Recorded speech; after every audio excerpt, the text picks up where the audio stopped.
السلام عليكم ورحمة الله تعالى وبركاته. سومالي محمد كوسو دوادا channel كمال الودود كجوكتان وحنا الله هاي كوسو دوادا channel كيغا ميتا كوفين وانين كاقلين شبيهيج جامعة دالك انديا ميت كميد كارهانين كان وحو كسو جيدا ساوث انديا يركان مركو جامعة كاقلين شبيهي وحو كاقلين شبيهي فاكالتيغا لو يقانو software engineering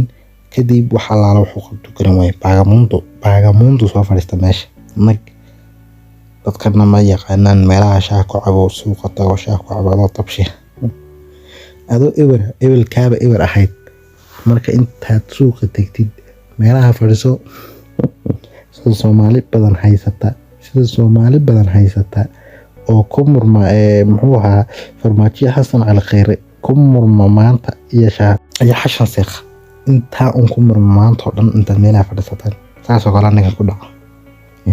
kadib يعني قف بلادك وفكرة واتوقع الجبسي إنها تبقى منتصي أتد ما هي ما حنقبتها بودين إنت نوصل هذا مركا وحو زميي وحو يسيري وحبرش ما تاي كودينج انت تبرتي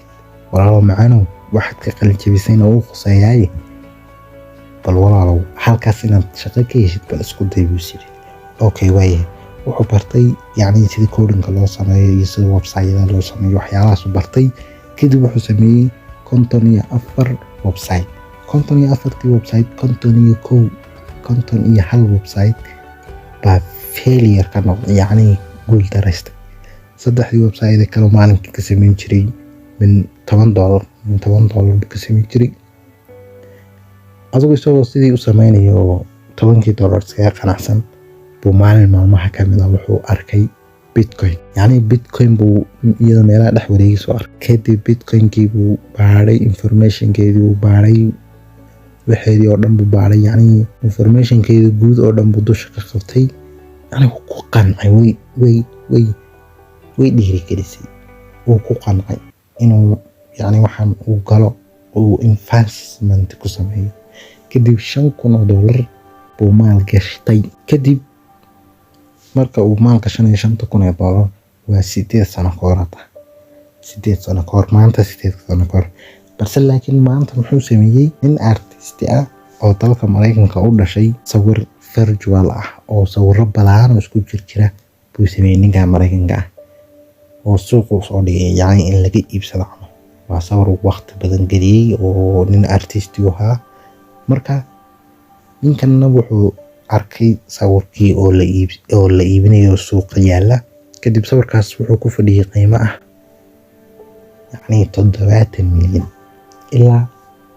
69 milyan inta u dhaxaysa marka ninkii Hindiga ee Bitcoin-ka bilyaneerka ahaa waa iibsaday sawirkii 70 milyan oo dollar buu ku iibsaday balay waxaas Bitcoin baa inta 5,000 inta la maal gashtay baa sawir yar oo xun lagu iibsaday 70 milyan hada waa ninkii website-yada sameeyay la daala dhacay Bitcoin maanta waa Bitcoin billionaire koow ka yahay yarkan Hindiga lacagta Bitcoin hada soo hadal qaadin ninkaas la xasuusanaya sida hadii maanta la soo hadal qaado yani dadka adduunka ugu taasisa Elon Musk oo kale yahay maartay Jeff Bezos iyo Bill Gates iyo sida loo soo xasuusanayo baahti Bitcoin soo hadal qaadin yarkaas Hindiga meta Coin baan ayaa loo soo xasuusanaya marka waa virtual lacag la taaban karo ma ninkan hadii la eego adduunkan yani caadiga ee kharashka jeebada lagu wato waa zero wax nothing wax lama joogo laakiin virtual tala dhaho waa ninka ugu taajirsan virtual hadii la dhaho ninka ugu taajirsan laakiin hadii la dhaho caalamkan caadiga ee internet ka baxsan waa nothing zero wax kuma dhawaday marka ninkan wuxuu aaminay in caalamku u guuri doono virtual crypto, and that's how much I believe in it. This guy owns nothing in the real world, but he owns a lot in the virtual one because he believes everything is going virtual. Money is virtual, land is virtual, and art is virtual. ninkan wax markii wareysi laga qaaday waxa la yiri lacagta inta leeg sababtoo sawir virtual aad ugu bixisay maxay tahay marka wuxuu yani markaan iibinayba yani wax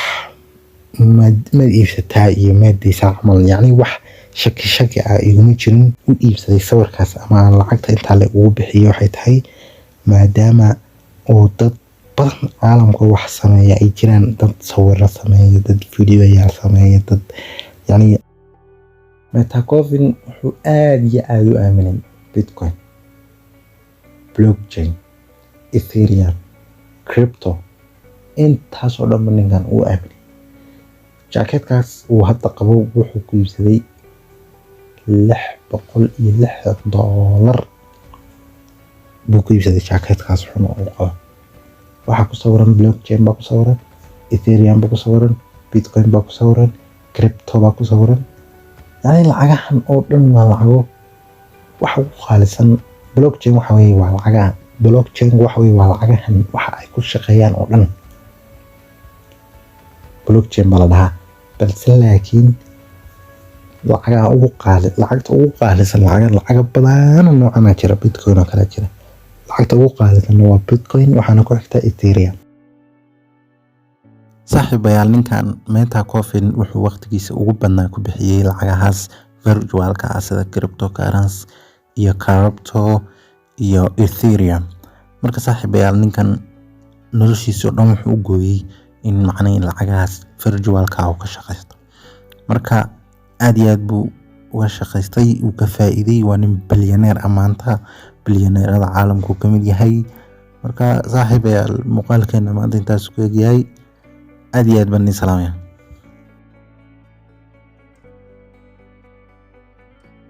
Mucho mejor, así que muéveme ese culo para atrás, como que se chapa,